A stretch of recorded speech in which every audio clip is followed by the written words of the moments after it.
बिस्मिल्लाहिर्रहमानिर्रहीम। अस्सलाम वालेकुम नाज़रीन, मैं पाकिस्तान का आपका होस्ट मोहम्मद वकास। चैनल पर नए हैं तो इसको लाजमी सब्सक्राइब करें और वीडियो को शेयर करें। तो चलते बिना टाइम को वेस्ट किए अपने टॉपिक की तरफ। तो नाज़रीन, आज जो बात होगी सबसे पहले होगी जो इमरान खान का एक केस चल रहा था सैफर, उस पर जो डिसीजन है। नंबर 2, जो तहरीक इंसाफ का एक वफद है वो मौलाना फजलुर रहमान साहब से तो मिल चुका है। अब वो जो ख्वाहिश रखता है किससे मिलने की, साउथ सैन रिजवी साहब से क्यों रखता है, ये तमाम रीजन, ये तमाम वजूहात आप इस वीडियो में जान सकेंगे।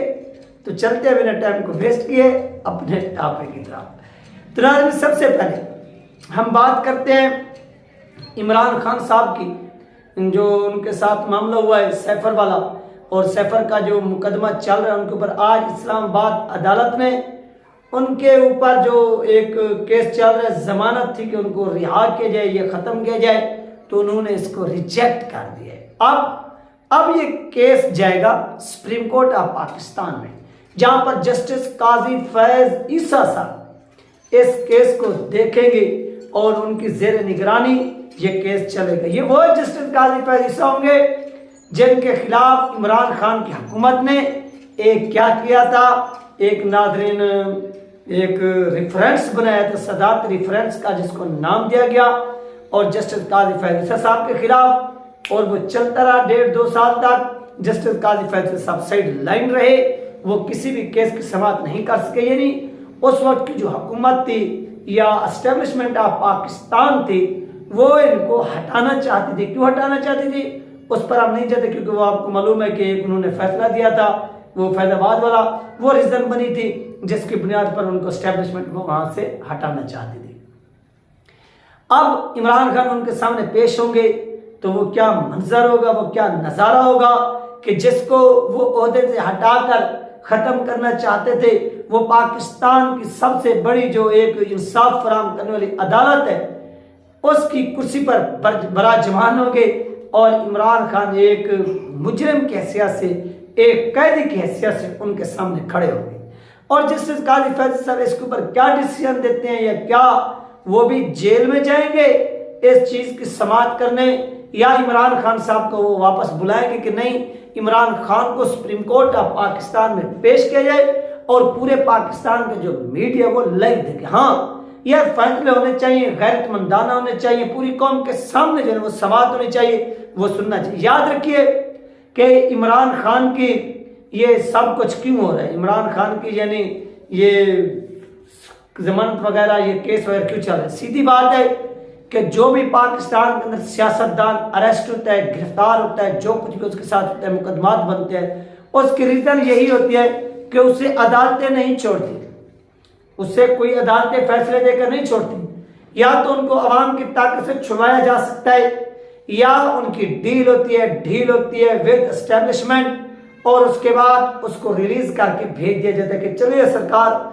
आप जाइए, डील होगी। ये दो तरीके, या डील या अवाम की पावर। आप कहेंगे कि यार डील से कैसे, डील से नाज़रीन ऐसे जैसे नवाज शरीफ जो है वो रिहा हुआ, और रिहा होकर लंदन चला गया, उसकी डील हुई एस्टेब्लिशमेंट ऑफ पाकिस्तान के साथ। एस्टेब्लिशमेंट ने क्या किया, उनके साथ मामला तय किए, और मामला तय करने के बाद उन्होंने शहबाज शरीफ को एक डील के जरिए बैग यानी निकाला जेल से, फिर डील के जरिए पाकिस्तान का वजीर आजम उनको मुंतखब करे, यानी ये तमाम डीलें उनके साथ चलती रही। ये होगी डील, यानी डील के जरिए कोई अदालती निज़ाम नहीं, कोई कुछ नहीं। अगर आपको हुकूमत छोड़ना चाहती है, अगर आप उनके जूते पालिश कर सकते हैं, आप उनकी बात जो है ना वो मान सकते हैं, सब कुछ कर सकते हैं, तो आप क्या है कि आप फिर बैर जा सकते हैं, अपनी जिंदगी आज़ादाना गुजार सकते हैं।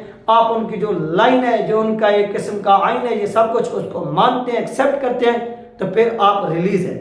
जब तक आप अपनी जिद पर अटके रहेंगे, लटके ही रहेंगे और जेल के अंदर पड़े ही रहेंगे। जब आप उनकी डिमांड मान लेंगे, एक्सेप्ट कर लेंगे, उसके बाद क्या होगा कि आप रिलीज भी होंगे, बैरून मुल्क भी जा सकेंगे, घूम भी सकेंगे, फिर भी सकेंगे। ये हो गई वो डील या डील, ये वो तमाम चीजें हुई। हाँ, डील वो होती है फिर आपके इन जजेस बैठे हुए हों जो आपको रिलीज कर दें, छोड़ दें, जैसे वो उमर अतिया बंदियाल साहब बैठे हुए थे, उन्होंने फर्स्ट केस में इमरान खान को छोड़ दिया था जब 9 मई का वाक़या हुआ था। उसके बाद इमरान खान रिलीज होकर बाहर आ गए। ये होगी डील और ढील। और इसके बाद एक अवामी ताकत। अवामी ताकत क्या है? अवामी ताकत वो है कि जब फास्ट समात होती है साहब की 90 डेज के बाद कि इनको रिहा कर दिया जाए। लाहौर कोर्ट ऑफ पाकिस्तान ये डिसीजन सुनाता है कि अल्लामा साहब को 90 दिन कंप्लीट हो चुके, लिहाजा अब इनकी जो नजरबंदी है वो एक गैर कानूनी है, गैर इखलाकी है, लिहाजा इसे पाकिस्तान के आइन में मजीद तौसी नहीं दी जा सकती। इसको छोड़ दिया जाए, रिलीज कर दिया जाए अगर ये किसी और मुकदमात में यानी मतलूब नहीं है। यानी आप उनको नजरबंद नहीं रख सकते। हाँ, कोई केस चलाना चाहते हैं आप इनको केस चलाएं, वो केस सामने लेकर आए, अदालत के अंदर इनको पेश करें, वहां से जुडिशनल जिस्मानी रिमांड लें, ये सब कुछ करें, उस केस की पैरवी करें, आप चलते रहे आगे। ये लाहौर कोर्ट ऑफ पाकिस्तान ने फैसला दिया, लेकिन उस वक्त की हुकूमत ने कहा कि नहीं, हम इनको फिर भी नजरबंद करेंगे। फिर एक डिप्टी कमिश्नर का लेटर सामने आता है, वो मजीद इंसदाद दहशतगर्दी के कानून के तहत उनको 90 रोज के लिए मजीद जो है वो नजरबंद कर देते हैं और ये केस फिर सुप्रीम कोर्ट ऑफ पाकिस्तान तक जाता है। हाँ, फिर इस केस को दोबारा कलअदम करार दे देती है कौन? ये पाकिस्तान के लाहौर हाई कोर्ट के जज साहब जो थे वो दोबारा उसको कलअदम करार दे देते कि यार ये भी गैर कानूनी है, आप इनको नजरबंद नहीं रख सकते। हाँ, इनको आप गिरफ्तार रखना चाहते हैं तो किसी केस में नामजद कर दें, फिर इनको पाकिस्तान की अदालतों में पेश करें। अगर इनके ऊपर जुर्म साबित होता है, ये मुजरिम है, तो फिर इनका जो एक एहतसाब बनता है कड़ा से कड़ा वो किया जाए। ये उस वक्त किसने कहा? पाकिस्तान की अदालत ने कहा, लाहौर हाई कोर्ट ने कहा, लेकिन हुकूमत नहीं मानी और ये केस चलते चलते पहुंच गया सुप्रीम कोर्ट ऑफ पाकिस्तान तक। फिर सुप्रीम कोर्ट ऑफ पाकिस्तान में फर्स्ट समाअत हुई तो वहां पर भी ये इशू खड़ा हो गया कि बिन बताए उनकी नजरबंदी में तौसी हो गई। तो फिर अवाम की ताकत हरकत में आती है और अवाम एक लॉन्ग मार्च करती है और उस लॉन्ग मार्च के जरिए कुछ शहादतें होती हैं, कुछ लोग जख्मी होते हैं और फिर अवाम सड़कों पर आकर लॉन्ग मार्च करके उस हुकूमत को घुटने टिकवाने पर मजबूर कर देती है और हुकूमत वक्त घुटने टेक देती है और एक मुआहदा तय पाता है। उस मुआहदे के जरिए अल्लामा साद हुसैन रिजवी साहब वो रिलीज होकर बाहर आ जाते हैं। इसको कहते हैं अवामी ताकत। यानी एक डील हो गई, दूसरी ढील हो गई, तीसरी होगी अवामी ताकत जो पाकिस्तान के अंदर लीडरों को क्या करती हैं, मशहूर भी करती हैं, कमजोर भी करती हैं, बाहर भी निकलवाती हैं, गिरफ्तार भी करवाती हैं। ये तमाम चीजें यहाँ पर होगी। अब हम बात करते हैं तहरीक इंसाफ के उस वफद की जो असद कैसर साहब की जेरे क़ियादत था और अली मोहम्मद खान की जो गए मौलाना फजलुर रहमान साहब से मिले और उनसे सुनने में यह है कि मौलाना फजलुर रहमान की कोई सास की कोई इस तरह का कोई मामला था कि वो उनकी डेथ हुई है, तो उनकी डेथ की इजहार ताज़ियत के लिए वो वहाँ पर पहुँचे। तो ये सब फेक है। असल में ये पहुँचे मौलाना फजलुर रहमान साहब के साथ कि मौलाना फजलुर रहमान साहब यार जो भी माजी में हुआ तलखियाँ वगैरह सब कुछ उस चीज़ का हमें अब एहसास हुआ है, अदराक हुआ है। हम लोग क्या करते हैं, माजरत करते हैं आपसे, आप मेहरबानी करें, आप जो है ना वो रिलीज कर दें, यानी माफ़ करते हैं, आगे मिलकर चलते हैं, थोड़ी सिफारिश लगाएं आर्मी चीफ साहब को और मामलात को ठंडा करवाएं, आपकी मुदाखलत करें, हम आपके साथ अब मिलकर चलने को तैयार हैं।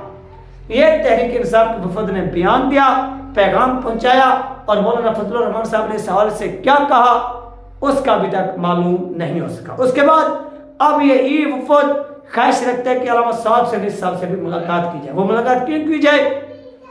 उनसे भी सियासी मामला तय किए जाए और उनको भी बोला जाए कि जो माजी में हुआ उसको भूल जाए, मुस्तकबिल में इकट्ठे मिलकर चलते हैं, जो सियासी इख्तिलाफात थे उनको आज से हम भूलते हैं, कोशिश करते हैं और हमें भूलना भी चाहिए।